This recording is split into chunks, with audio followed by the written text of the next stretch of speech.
अति आनंद उमग अनुरागा, अति आनंद उमग अनुरागा, चरण सरोज पखारन लागा, चरण सरोज पखारन लागा। बड़े प्रेम में मगन है, आनंदित होकर के भगवान की चरणों का पखारने लगा। जो कोई भगवान के चरणों को पखारना चाहे पखार सकता है।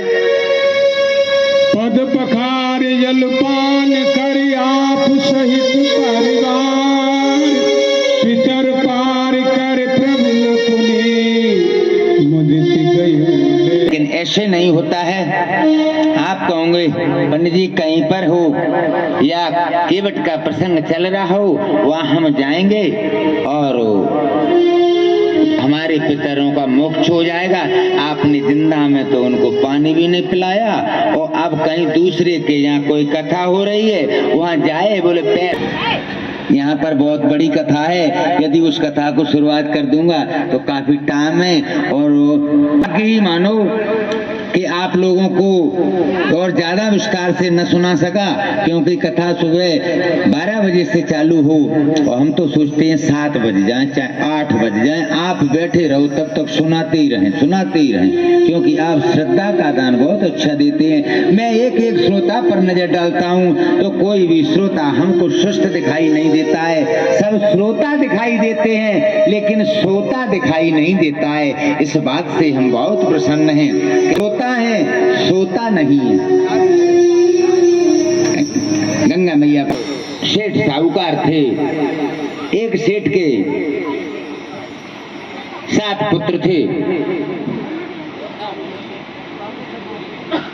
7 पुत्र होने के उपरांत एक सबसे नन्ही मुन्नी छोटी सी बहन थी। बहु करवा चतुर्थी का जी व्रत रखती थी। सब भाइयों को बड़ी दुलारी प्यारी, बड़ा स्नेह था। उसने भी व्रत कर रखा था। सब भाई खाना खाने के लिए आए। बहन से कहते बहन तू भी खाना खा ले। कहने लगी भैया मैंने आज करवा चौथ व्रत रखा है, जब तक चंद्रमा को अर्घ नहीं दूंगी तब तक मैं भोजन नहीं ले सकती, जल भी नहीं पी सकती। तो एक भाई ने सोचा बहन पे बहुत प्यार करता है, प्रेम रखता है। एक गांव के बाहर एक ऊंचा टीला है, उस पे उसने दीपक जलाया। ऊंचे टीले पर ऊपर इसको छालनी बोलते हैं, वो उसके दीपक के ऊपर रखती। घर आकर के कहने लगा है बहन देखो वो चांद निकल आया। प्रेम के कारण, प्रेम के वशीभूत होने के वैसे उसने कह दिया वो चांद निकल आया।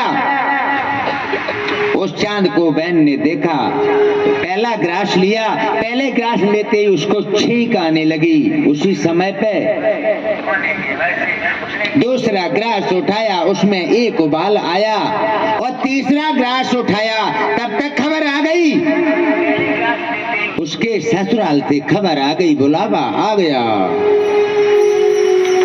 अब तो ससुराल के लिए जाने लगी। अब तो जहाँ भी जाती है उसके वस्त्र पड़े हैं, उन वस्त्रों को उठाती है। कई काले वस्त्र हाथ में आ जाते हैं, कई सफेद वस्त्र हाथ में आ जाते हैं, लेकिन सौभाग्यवती का कोई भी वस्त्र उसके हाथ में उस समय नहीं आता है। मैया कहती है बेटी अब शगुन हो रहे हैं, क्या बात है। अब तो कहने लगी मैया कुछ भी हो ससुराल तो जाना है। बंद कर दे। जब ससुराल में पहुंचती है क्या खबर पाती है,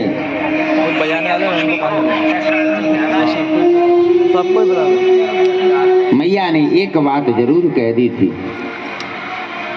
जब घर से चली तो मैया ने एक बात कह दी थी, बेटी तू ससुराल तो जा रही है,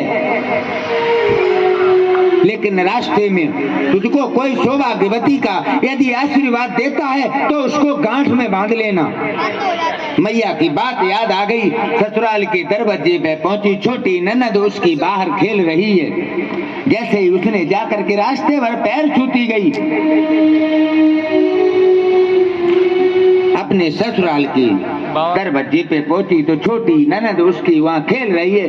उसने इस समय उस ननद के पैर छुए, उसके मुख से आवाज आई, सौभाग्यवती भव, अटल सौभाग्यवती भव। उसी समय उस बेटी ने उसके शब्दों को अपनी गांठ में बांध लिया। अंदर गई, देखी क्या देखती है, उसका पति का शव पड़ा है। लोग उसको मुर्दा घाट तक ले जाने के लिए तैयार हैं। तब तो वो विलाप करने लगी। उसने कहा, ये कहाँ लेके जा रहे हो? गांव वालों ने, नंगर वालों ने बताया, ये शमशान के लिए ले जा रहे हैं। ये तेरा पति नहीं है, ये तो मिट्टी है। विलाप करने लगी, रोदन करने लगी, कहने लगी, मैं अपने पति के शव को हाथ नहीं लगाने दूंगी। मेरा दायित्व बनता है, जब तक मैं जीवित हूँ तब तक इसको ले जाने नहीं दूंगी। सास बोलने लगी, कहने लगी, अरे तेने तो मेरे लड़के को खा लिया, अब क्या तू इसका मांस भी खाना चाहती है? इसके बदले में तू मेरे टुकड़े टुकड़े करके मेरा मांस खा ले। अरे तू अभागनी है, तू कुलक्षणी है, तू सर्पिणी है। ऐसे शब्द जब उसकी सासु ने बोले, उसके तीक्ष्ण बाणों के तरह उसके शरीर पे बिधने लगे। गांव वालों से प्रार्थना की, कहा, आप मेरे पिता के तुल्य हैं, कोई मेरे भाई के तुल्य हैं। हमारे पति का शव हमको दीजिए, हमारे पति का शव हमारी आंखों के सामने शमशान को नहीं ले जाइए। गांव वालों को दया आ गई। उन्होंने कहा, तुम मोह के कारण इसके शव को रख कर क्या करोगे? ये मिट्टी है, ये 5 तत्वों का शरीर है, जल थल पावक गगन समीरा और पंच तत्तुरत अधम शरीरा। ये मिट्टी है, जीव है, निकल गया। परमात्मा है, निकल गया। परमात्मा तो आत्मा, जो आत्मा में विराजमान रहता है, वो निकल गया।